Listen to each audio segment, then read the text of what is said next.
തവണയും തുടർഭരണം ലക്ഷ്യമിട്ട് നവകേരളത്തിനായി നയങ്ങളിൽ മാറ്റം വരുത്താൻ CPM. അധിക വിഭവ സമാഹരണത്തിലൂന്നി നവകേരള വികസന രേഖ അവതരിപ്പിച്ച മുഖ്യമന്ത്രി.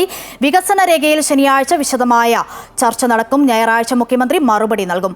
മതരാഷ്ട്രവാദികളുമായി മുസ്ലിം ലീഗ് കൂട്ടുകൂടുമ്പോൾ അടിത്തറ നഷ്ടപ്പെടുന്നത് ലീഗിനും UDF-നുമാണെന്ന് MV ഗോവിന്ദൻ. ക്രൈസ്തവ വിഭാഗത്തെ വർഗീയവാദികളായി ചിത്രീകരിക്കുന്ന കാസയുടെ വരവിന് പിന്നിൽ RSS ആണെന്നും MV ഗോവിന്ദൻ ആരോപിച്ചു.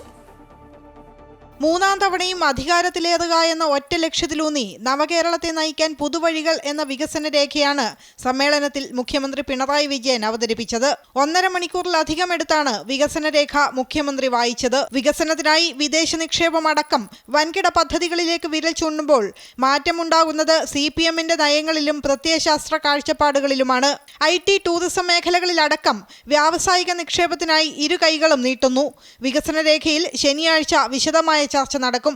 ഞായറാഴ്ച ചർച്ചകൾക്ക് മുഖ്യമന്ത്രി മറുപടി നൽകും. അതേസമയം ന്യൂനപക്ഷ വർഗീയതയും തുറന്നുകാട്ടാൻ തയ്യാറെടുക്കുകയാണ് CPM. മതരാഷ്ട്രവാദികളുമായി മുസ്ലിം ലീഗ് കൂട്ടുകൂടുമ്പോൾ അടിത്തറ നഷ്ടപ്പെടുന്നത് ലീഗിനും UDF-നുമാണെന്ന് സംസ്ഥാന സെക്രട്ടറി MV ഗോവിന്ദൻ വിമർശിക്കുന്നു. ക്രൈസ്തവ ന്യൂനപക്ഷത്തെ വർഗീയവാദികളാക്കി ചിത്രീകരിക്കുന്ന കാസയ്ക്ക് പിന്നിൽ RSS-ന്റെ അജണ്ടയാണെന്നും MV ഗോവിന്ദൻ ആരോപിച്ചു. ക്രിസ്ത്യൻ വിഭാഗത്തിൻ്റെ ഭാഗമായിട്ട് വർഗീയവൽക്കരണം ശക്തിപ്പെടുത്താൻ പുതിയ ഒരു പ്രസ്ഥാനം ഇതിനിടെ അവർ റിപ്പോർട്ട് ചെയ്തത് ഞങ്ങളൊരു രാഷ്ട്രീയ പാർട്ടിയാവാൻ പോകുന്നു എന്നാണ്. അതാണ് കാസ. മുസ്ലിം ന്യൂനപക്ഷ വിഭാഗത്തിലെ വലിയ സ്വാധീനമുള്ള വിഭാഗമൊന്നുമല്ല ജമാഅത്ത് ഇസ്ലാമി SDP, ചെറു ന്യൂനപക്ഷം. പക്ഷെ വർഗീയ നിലപാടടിസ്ഥാനപ്പെടുത്തിയിട്ട് അവരെ ഏകീകരിക്കാനാണ് ശ്രമം.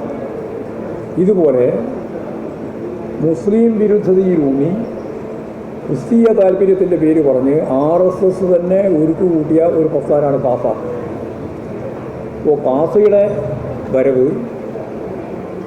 മുസ്ലിം വിരുദ്ധത പ്രചരിപ്പിച്ച് ന്യൂനപക്ഷ ജനവിഭാഗങ്ങൾക്കിടയിൽ തന്നെ ശത്രുതാപരമായ നിലപാടിലേക്ക് എത്തിക്കാൻ ബോധപൂർവമായ ഇടപെടലാണ് നടത്തിക്കൊണ്ടിരിക്കുന്നത്.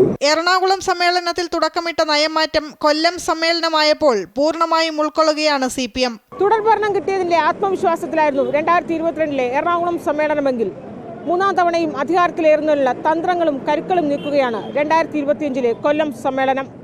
അതുകൊണ്ട് തന്നെ വികസന നയരേഖയ്ക്കപ്പുറത്തേക്ക് മറ്റു കാഴ്ചപ്പാടുകളൊന്നും തന്നെ തൽക്കാലം CPM-നില്ല. കൊല്ലം സമ്മേളന വേദിയിൽ നിന്ന് പ്രദീപ് വാളത്തുങ്കലിനൊപ്പം ആൻഫിലി ഡിസൂസ, അമൃത ന്യൂസ്.